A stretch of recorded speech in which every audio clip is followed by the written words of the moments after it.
Hey everyone, I'm Bob Dillner at Lionel Racing, and I am a big fan of this gentleman right here, Conor Pohlman. And Conor, I must say, you're quite eclectic. You got the Harry Gant hat on, you have the Michael Waltrip old school shirt, and you're a fan of AJ Allmendinger. How's that make all sense? Just a fan of everybody. I mean, you're a true NASCAR fan if you're not just, you got your main driver, but then if you're a fan of everybody else, and with Darlington coming up with the retro scheme, just kind of made sense to go out and bring out the old school stuff. Now, this one's not really old school right here, okay? I remember this car because it was 2014, Victory Lane, Watkins Glen, the big wing gets him into the chase, and you could tell he's got a little dirt on the front end of his car there. Right. I'm a huge AJ fan, and just to see where he came from after his whole conspiracy back in the previous year, and finally getting the chance to get back with a decent team and getting that first win, I was even ecstatic and freaking out.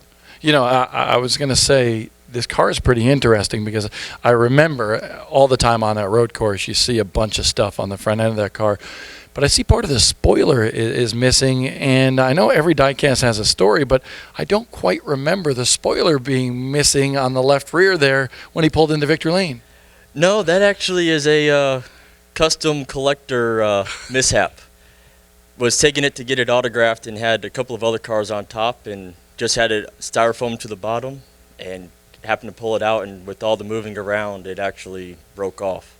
But it's still near and dear to your heart, isn't it? It's still near and dear, and I actually have the front bumper, the whole driver's side and rear bumper off of this car. So where does that live in your homestead? It is actually sitting in a storage unit right now, okay. But when I do get a house, it will be hanging up probably in the garage with everything right there with it.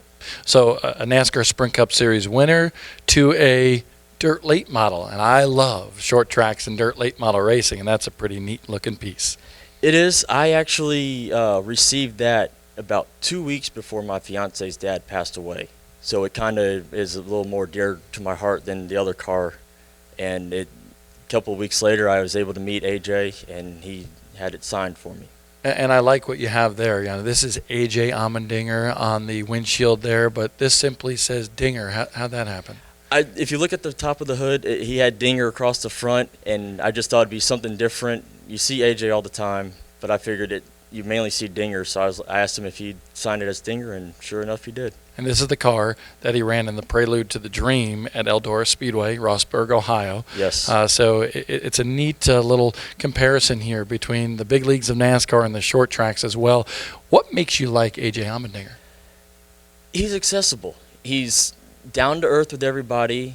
He's humble to everybody, takes time for all of his fans, and just kind of gives back to all his fans and to the community. So these are your favorites? Yes. Okay, do you have a lot of diecast?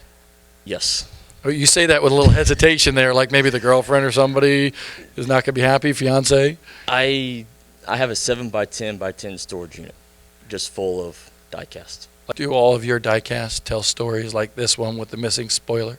Not really. That one's just a little bit more unique just because of that. To be honest, I can't remember where I got some of them, but that one just kind of sticks out with it being his first win, and then the mishap with the spoiler. And I actually still have the piece and considering trying to glue it back on. No, I think it tells more of a story without it, absolutely. I think so. Well, thank you so much for joining us. No problem. Tons of stories, certainly, with all these avid diecast collectors right here at Lionel Racing.